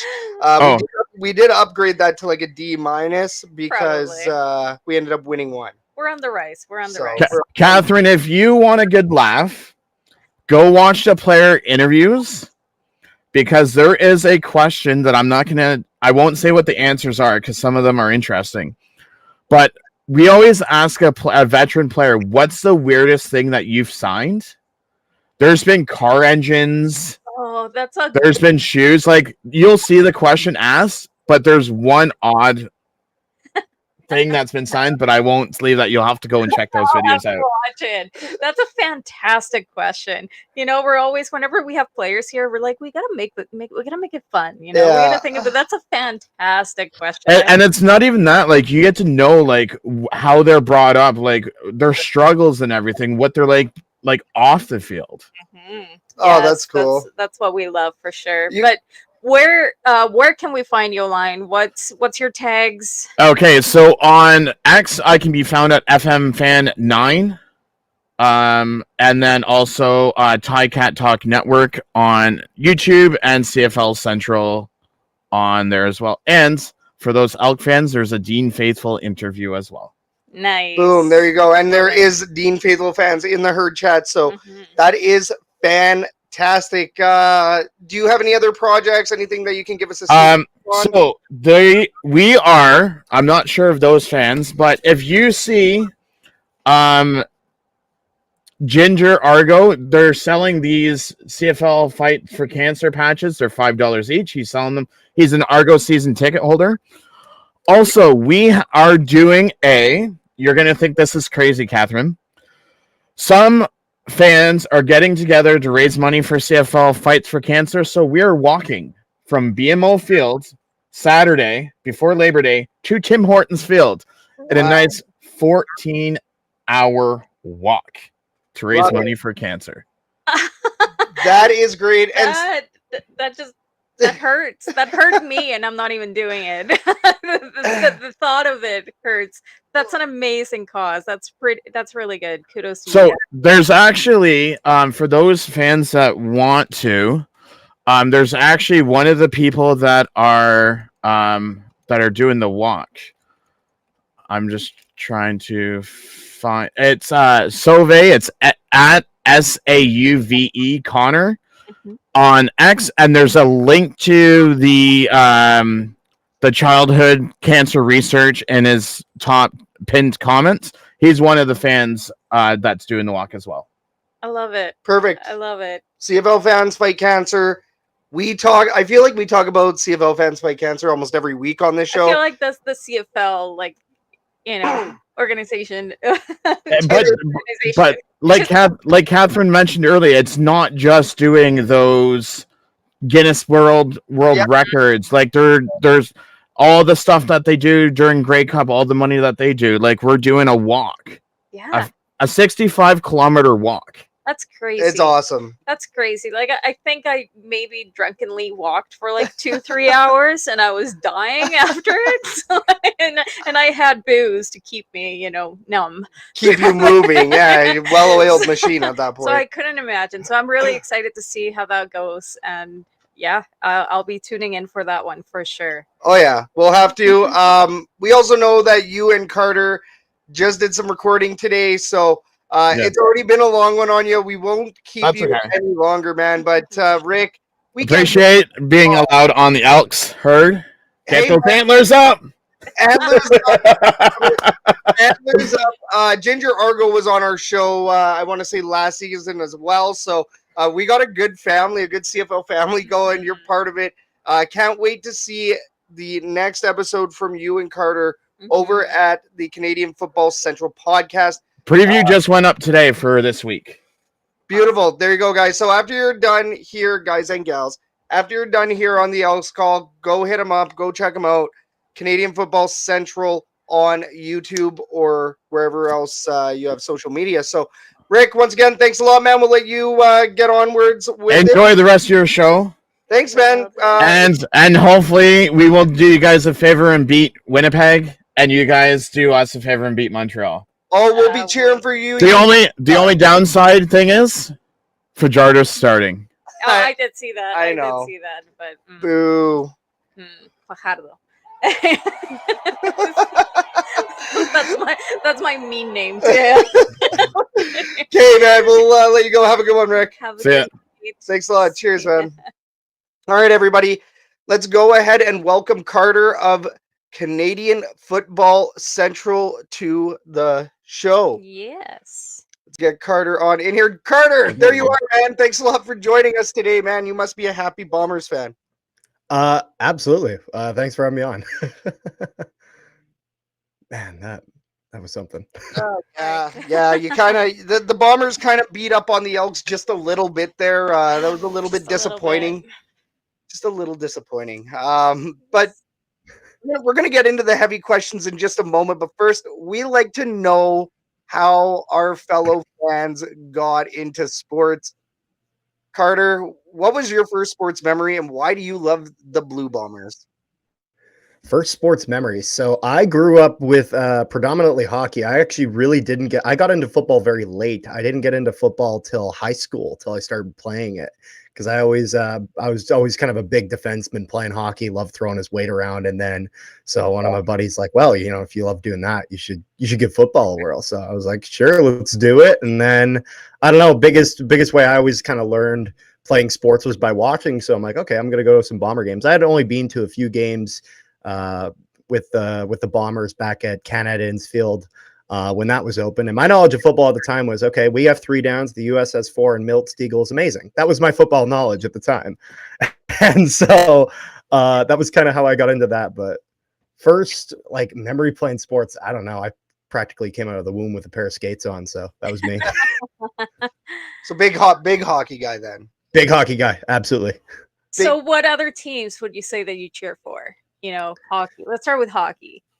So with hockey, I was actually a big Red Wings fan, as the Jets were obviously not back when I was really young. So I was a big Red Wings fan. Kind of runs in my family through my dad and my grandpa. And then when Jets came back, very big Jets fan. Still a Red Wings fan. They'll be my number 2, as the Jets are definitely my number 1. For CFL, Bombers, NFL, don't really have a preference when it comes to teams. Never really, I guess, got all into one or something like that. I'll just I look for a good game. College, Florida Gators. We had family friends who lived down in Gainesville, Florida. So Gators have kind of been the team that I've rooted for in the NCAA. But then college, and I'm trying to think here, like junior hockey. I don't even know, because I predominantly I'd watched a lot of Manitoba Moose growing up, some AHL hockey. So That's kind of where that is. Moose isn't a bad team. Now out there I want to say they had the Kootenay Ice out there, and they've rebranded that to the Winnipeg Ice. Are they still even? Yeah, and then nope. They're now in Washington State. They're now the Wenatchee Wild. They were in Winnipeg for a few years, and it's funny because the team was really darn good. But they were playing in the Max Bell Center, which is right at the U of M campus, and they shared that with the Bisons, and it's a dump. It's a dump. It's small, literally like 30 minutes north of Winnipeg into like Selkirk has a nicer rink. And of course, because they weren't owned by True North Sports and Entertainment, you can bet your ass the Jets weren't letting them play there. So the only time they ever did was when they went to the WHL finals. They got to play 2 games at or something like that at the MTS Center, and where I'm sure they paid a decent amount for that to be able to do that. But they just the building was way too small. It was run down. It was just, if they didn't build a building, it was never going to work. And realistically, like Winnipeg, they support their hockey well, but it's like NHL, AHL, WHL, 800,000 people in the city. It's not going to work. Like the Moose hardly draw anything, simply just because it's just like there's so much. They do decent with families though. Yeah. Because they'll sell these family packs. So yeah. What do you say? This is my own curiosity here. What would you say the biggest sport in Winnipeg is? Biggest sport. So it's funny because like I'd say the team with the biggest following is definitely the Jets. However, in terms of like percentage of attendance wise, I definitely say the Bombers as of recent. Well, a few things. Number one, the Bombers have been really darn good. So when the team's doing well, the people show up. Bombers fans normally have always done very well with attendance. I don't know if they've really had any times where they've really been struggling to the point where there was any concern over the team. but a lot of times it's just a lot more affordable. Like with Jets games, they'll get up into like it's not even like Jets games are absurdly expensive. It's just it's a very like middle class city that where people can afford to go to a few games, but the full like 41 games a year is very difficult for a lot of people. But with Bombers, it's like a lot lighter schedule in terms of number of games, and then you can take your whole family to the game. Like it just works a lot better. But the Jets have been trying to do that. And they've been figuring it out a decent amount. They've been doing okay. There's no, I don't buy into the narrative that there's any concern over the Winnipeg Jets staying in Winnipeg or not. I don't buy that at all. It's so funny because I think it's like the only city in Canada where the CFL team is bigger than the NHL team. Yeah. I mean, here Oilers are religion. If the Oilers are on TV, the city borderline shuts down to watch the game, right? And especially in the playoffs, the town does shut down to watch the game. So, yeah, I mean, it's always funny to see how that contrasts in Winnipeg because we hear time and time again the Bombers are more important. We see it. I mean, I was out there. I've worked out there in the years where the Jets weren't there, and you could see the pride in the Bombers. I mean, even when the team didn't get a Grey Cup for 29 years or whatever, you still had fans that were absolute hardcores. And it is great to see the Jets back in Winnipeg. Yeah. But you know, it's funny to see how the attendance conversation still comes up when I don't think you would ever see that here in Edmonton. The seats are almost always full, right? So, but sorry, go ahead. That's kind of the thing is that I'm not going to lie. I definitely feel like because the Jets kind of have that, I guess, narrative in the sense of that the team that's went away once, which was not really due to poor fan attendance. It was just a bad Canadian dollar. And so because Quebec City and Winnipeg were the small cities, they just financially didn't have the pockets that places like Edmonton and Calgary and Toronto and all the other places had.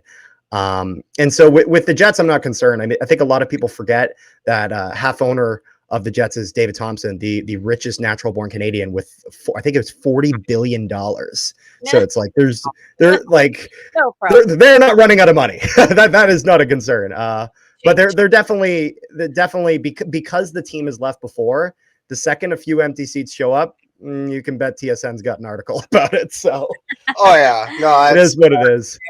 Very typical of the traditional media. But getting back to some Bombers here, Carter. Yep. Winnipeg Blue Bombers, as we know, they just destroyed the Edmonton Elks in a 55-27, right? Yeah. That was the score? Yeah. 55-27 victory. Princess Auto Stadium. We know the story, but we're talking about the Winnipeg Blue Bombers rolling at the right time. So what are your thoughts on the 2024 Blue Bombers? Like, what do you think of their season as a whole so far? Well, I mean, it's one of those things. We started off 0-4, and then then the last 11 games we've been 9-2. I believe we're on a 7 or 8 game winning streak right now, which is just ridiculous. Bombers were just ravaged with injuries to start the year, and just kind of for a while struggled in a sense of that they were kind of a team without their identity in the sense of that Caleros was there.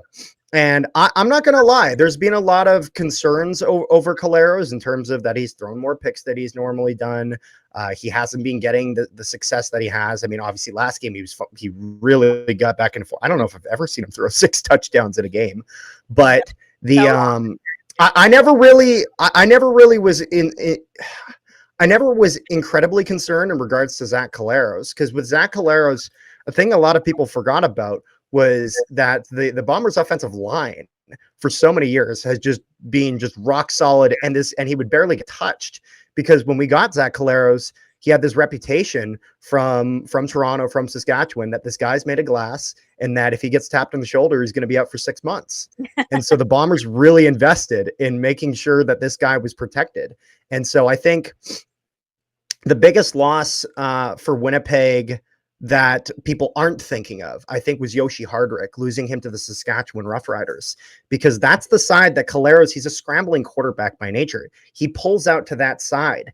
And so with Yoshi Hardrick, not only was he able to keep the defensive end out, but he was able to keep him in front and stop him from getting contained. So whenever Collaros did get any pressure, he had that option to escape.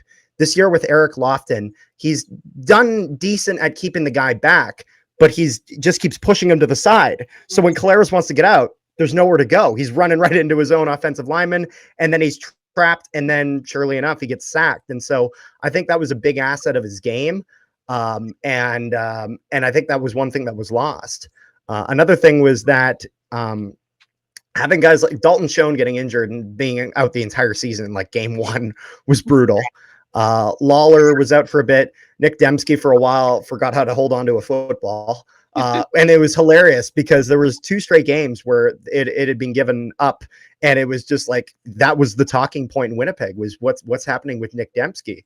And I just found it so hilarious that the very next game he catches the ball and it's just both hands on it, not letting it out. And you'll still see that now to this day. But I think with the Bombers, they just needed to find their stride defensively. New system with Jordan Younger. A lot of people were concerned about him at the start of the year. As I wasn't, because they're like, wow, his defense isn't doing anything. I'm like, well, the whole team's not doing anything. So this isn't just him. So, but surely enough, because I said, if he's still doing bad when the team maybe starts picking up, now maybe I'm concerned. But with them being able to shut out BC, and then the very next time we played the Lions, kept them, they didn't get any points till the fourth quarter. I was like, yeah, you know what? This defense will be fine. I'm okay with Jordan Younger. It's been a bit of a roller coaster, but at the end of the day, made it to the Grey Cup 4 straight years. Even if we weren't always win it, can't until there's a year we don't make the Grey Cup final, you can't count us out. You know what? That's fair. And it's interesting, right? Because it's easy to forget about how when you're talking about specific players, that is more than just the player. And we see it a lot with the controversy right now, Absolutely. with the quarterback controversy here in Edmonton. Yep.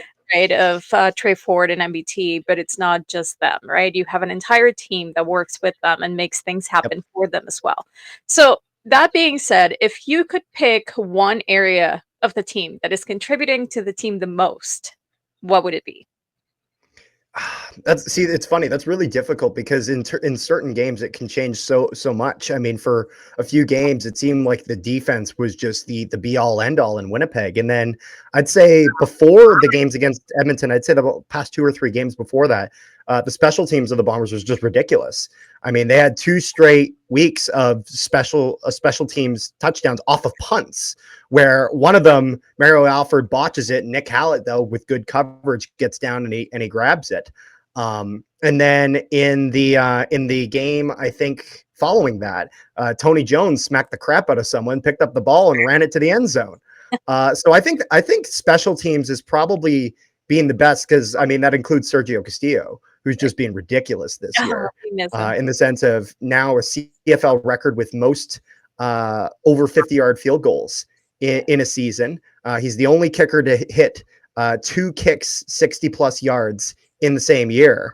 And it's one of those things where, like, when I see the Bombers lined up to punt when they're like 63 yards away, I'm like, you know what? Just go for it. Just give it a try. Like, I want to, because 61 is the record. So I'm thinking, like, if this guy with this year can't break it, then I don't know who can. Seriously. But that's why I was so surprised in that game, the first game of the series, not the second one. Of course, he had a really good one.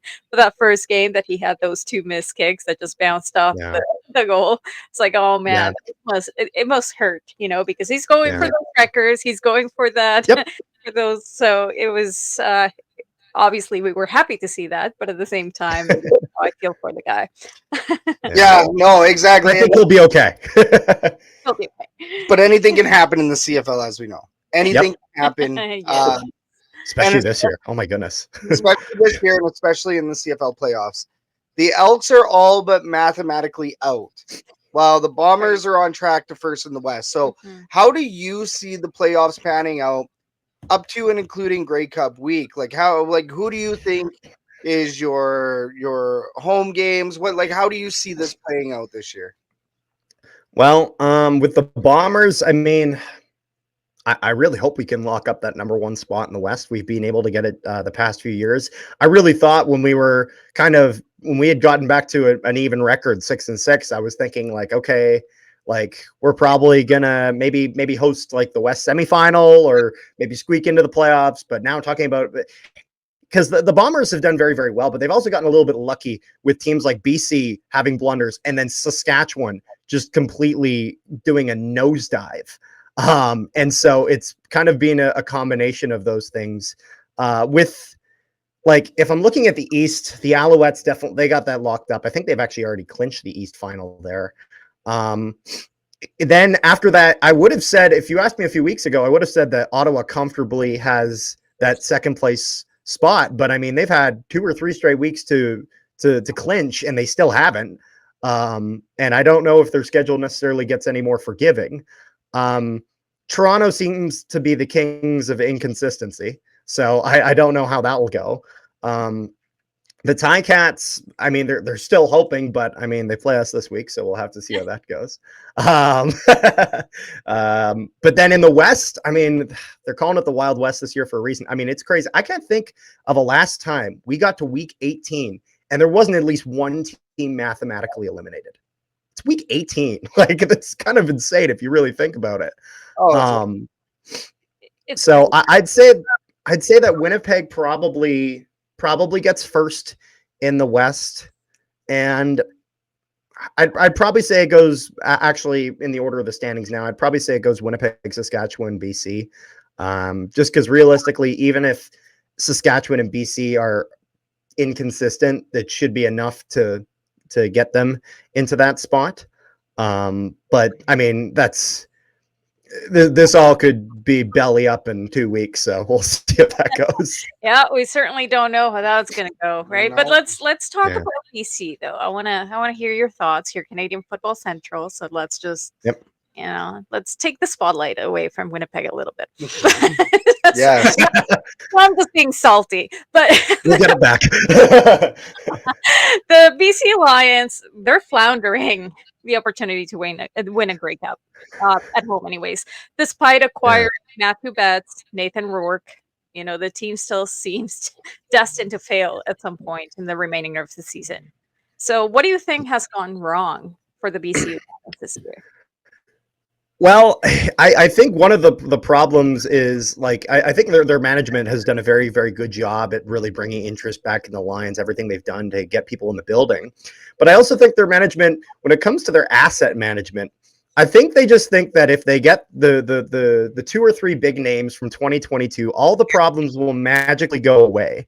And that's just not the reality of the situation. Because, I mean, now it's like they have all this money tied up in 2 quarterbacks, and I mean, Rourke's had a good game, and he's played like okay, but like $250,000 for only 9 games, so basically like a $500,000 cap hit. Mm-hmm. I'm not seeing any evidence of that, at least not yet. I'm not saying I wouldn't go as far to say he's a bust, as some people have said, but I think that's a bit of an overreaction. He'll be fine, but BC was putting a lot of faith in that contract. And then, like, they just have been a little inconsistent. I don't know if maybe coaching is an issue there, but I just don't know. Like, with BC, they don't seem like, it's funny when Rourke first got signed. I think it was their assistant coach had done a presser and said, like, it feels like it's 2022 again, which, of course, with us beating them in 2022, I clipped that and it's saved on my phone for possible later use, which we will have to see. But with the Lions, I mean, it's so difficult to judge with their season and how just hot cold they've been, where in some games they seem like they're on fire, and then some games where it just seems like they're not able to do much. I mean, if we're looking at like William Stanback's done decent, but then if we're looking at that receiving core, like Justin McInnis came out flying, and was just red hot to start the year, and he's been good since then. But I really was looking maybe for someone else in that receiving core to step up, and they've gotten some kind of game by game done a little better, but no one that's really had another standout performance of this is our 1-2 punch. I've seen McInnis is your main guy, and then, sometimes Hollins is in there, sometimes Hatcher, and it's just a little all over the place. And I think defense has been a little bit of an issue there. But I really don't know about these Lions. They're so all over the place. Oh, they are. And speaking of another cat, we have TiCats Talk Network chirping in the herd chat. Fun stat: Bombers have not won in Hamilton in a regular season game since August 12th, 2017. So, and I believe he was also asking, who do you think wins this big game on Friday? Is it Bombers? So this is my co-host Rick. This is also. Yeah, so I'm just gonna. So here's another fun fact for Rick. Sorry, I don't know if he remembers these, but I felt I had to do that. But I think the Bombers win. I know that they've maybe had some struggles in Hamilton, but Hamilton's got some struggles of their own. Yeah, very, very true. I seriously wasn't going to say anything else. It seems a little obvious, but I'm not going to be antagonizing anybody right now. For later on in the fan forum. We very much could lose that game though too. At the end of the day, I'm very much kind of as much as I have confidence in my team, I have faith in my team. I'm not going to suggest that the Bombers are incapable of losing. I mean, I watched them the start of this year. I know they can do that. I've seen it. But, we always say they're I'm bound always to hoping. lose at some point. Yeah, But who we knows? don't know. It's Maybe, close enough. It's close enough now, though. So we're not sure. Not sure. maybe Friday is that point. Maybe. Friday is that point. Now, I mean, we're gonna assume that Montreal makes it in the East. They make it. Obviously, they already clinched, I believe, home playoff game. So, just short of saying that it was actually the East final. But, what team surprises you the most right now, Carter? Well, I gotta say, the team that's surprising me, and they're surprising me for all the wrong reasons, has got to be the Ottawa Redblacks, in the sense of that for the past few years, they were a team that, like, if you looked at the talent they had on that roster, there was no question that if there was talent that was there, but that they just seemingly couldn't utilize it. And so this season, they finally got that going. And I felt like they were a bit of a dark horse candidate that people were like, guys, the Redblacks are winning games. Like, I don't know if people realize, but it's like there was a point in time where the Redblacks were seemingly had more points than everyone in the West except Saskatchewan, who was undefeated in like the first few games of the year. And it was like, this team is legit. They're getting something going. And then recently, you'd think that with everything to play for, a chance to, clinch a playoff spot after years of not being in the playoffs, and being the lone team in the East left out, you'd think that would be the motivation to really get it going and get in. And whether it was Drew Brown playing or Jeremiah Mazzoli playing, they haven't cracked it. And so now it's like Toronto is now within striking distance of possibly taking that second spot in the East. So it's like, kind of, when's it going to happen? So maybe the Redblacks, because overall, I think after that first performance that we saw from Rourke, I didn't expect that he would just be terrible. I just expected that realistically he would bounce back, but it may not be just the bounce back and then immediately start throwing 400 yards a game.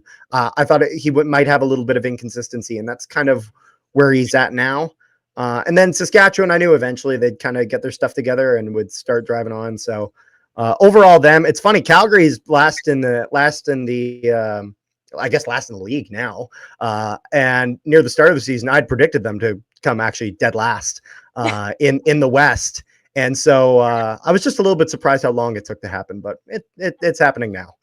Still happening. I'm okay with that prediction. ABC, yeah. ABC. Yeah, I was about to say, you're an Edmonton channel. Of course you're okay with that. Yes.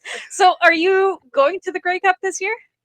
Or have you been there? So I will not be going to the Grey Cup this year. I've never been to the Grey Cup. However, I do already have my tickets reserved, as the Grey Cup's being hosted in Winnipeg next year. And so there was basically the deal that the Bombers are offering. Eventually they'll be just opening up standard tickets, but if you renew Bombers season tickets for the next 3 consecutive seasons, you get, I think, $100 off Grey Cup tickets for next year. So my family had taken advantage of that. So I'll be at next year's Grey Cup. And so that'll be fun. I just, hoping the Bombers can last a little longer on that really good trend and maybe be in the game. But At the end of the day, I know I'll have a blast. I just hope we get someone better in the Jonas Brothers. Yeah, that'd still be fun. So is this the last year for them to be considered a dynasty if they win it? Yes, it is. This Yes, would they're on be their the last final year. It would be 3 and 5 years, which is Right. the technical. Right. It's usually what everybody goes by. I did see that Bombers fans were coming up with their own Rules. definition of dynasty, but It's funny because I don't know, in the sense of that with dynasty, I don't know what your what I guess an objective form of dynasty is. I'm not going to say the Bombers are necessarily a dynasty. However, I will say that 4 consecutive years in the Grey Cup final, they did get 2 wins out of that. Now, obviously, I think a third one really would have solidified it.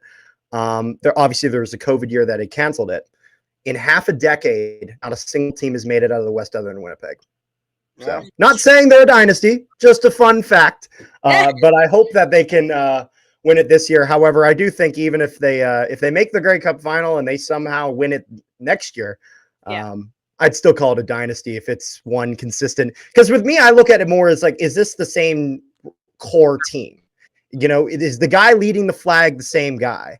And so, like, most times in that instance, I would consider it a dynasty. Obviously, I don't think Crosby winning in 09 is the same as him winning in 15 and 16, as there was so much change and it was so many years since then. But at the end of the day, dynasty or not, I just want my team to win. That's the way to look at it. Yes, and I mean, Alex here in the herd chat is saying "Go Cats, go!" So he wants his team or her team, their team to win. I like the emojis as well. I like that we can see them on this side. And then we have John in the herd chat. What up, John? Carter, book your trip now. Since there will be no Bombers Grey Cup Championship celebration this year, there are lots of sales on now. So chirping on that. You're getting a little bit of hate from the Double E fans out here, which is that's fine. That's fine. Hilarious. But you know, one of the teams we just talked about there, the Hamilton Tiger Cats. Yourself, you're a Bombers fan. Rick is a Tiger Cats fan. You guys have been doing fantastic fan insight over at Canadian Football Central. Everybody go check them out on YouTube and on X, everywhere, social media, all of that. Spotify, there you go, Spotify. You guys are a podcast as well, right? Your show. But how much fun has the show been, and what can new viewers expect? Anybody that's listening to our show, what can they expect when they go check out Canadian Football Central? Well, we try to give as much kind of in-depth analysis as we can. Rick's much more of a stat guy than me. But one thing that you definitely will get is definitely a bit of an uncensored look at the CFL, in the sense of, I'm a guy, I speak my mind. That's how I am. If I think your team sucks, I'll tell you that. I'll be frank. Obviously, we wish for viewers of all sorts of different teams, and there will be times I'll tell you that my team sucks. That is just kind of the reality of that. But overall, we try to kind of give a bit of a good analysis, so we're not just glossing over and not looking into any of the nitty gritty, but then also have a lot of fun over there, and maybe go a little unhinged at times. I think it was about a week or two ago, I had went on a bit of a Chad isn't nearly as good as he thinks he is kind of a rant, and that was a lot of fun. We've been there before. Yeah. The beauty. I feel like everyone has this year. Yeah, the beauty of fan-sided media. You can just kind of do whatever you want. I work for me. It's great. Hey, that's why we like your guys' show. I mean, you've had me on, so thanks a ton once again for having me on over there. It's always a blast. So you get to talk some raw football. You get to be a raw fan. There's no big media implications or anything. So it's really cool coming on your guys' show. You guys have a great time. And what I like too is it's two different fans from different teams, but you guys talk CFL. You're not just talking about one team. It's kind of comparable to Rouge, White, and Blue as well, except you guys are Canadians talking Canadian football. So it's very, very cool. It's great to see the great universe, the landscape of CFL content creation, and your guys' show is definitely included in that. You guys do fantastic work, and we're always happy to check it out. You guys have a new episode dropping tonight, right? Yeah, actually, probably the second I get off this, I'll be dropping our preview of Week 18. It's 31 minutes of analysis and chaos mixed in a wonderful fashion that you can check out on YouTube. Perfect. So, Where that'd be can fun. we find you? What's your tags? So we're Canadian Football Central on YouTube, and then we're also on Spotify, Canadian Football Central, and then on X we are. I'm trying to find exactly what the tag is. We are CF Central YT, and then on Instagram, checking that right now, it's Canadian Football Central, just all one long word. Easy, So easy that's peasy. kind of where you'll find us. Awesome. Perfect. So we'll let you go get that episode up, but man, we can't thank you enough for your time today, Carter. This was a fantastic chat, and we're gonna have you on the show once again. Maybe in the off season or something like that, and hopefully we're not talking about the Winnipeg Blue Bombers winning a Grey Cup, but you never know how this is gonna You go. never know. Well, I hope we are. Exactly. No, man, we'll definitely let you go. But thank you once again so much. This was a fantastic chat, and we hope you have yourself a great night, Carter. You guys as well. Thanks for having me on. Cheers, Thanks man. so much. Have a good night. Cheers. And that will conclude another best of episode from the Elks Call Season 2. If you enjoy what you see and like what you hear, be sure to hit the like, subscribe, and favorite button. We thank you for tuning in to today's episode. Don't forget to head over to royalretros.com and use code Shotgun Sports, all caps, no spaces, to save 10% off on throwback CFL jerseys and official CFL PA merchandise. And stay tuned to Shotgun Sports Network for another episode of the Elks Call in the near future. Until then, my name is Scout, aka the rep from Section X, with the Elks Herd, and we will see you all again soon. Cheers, everybody.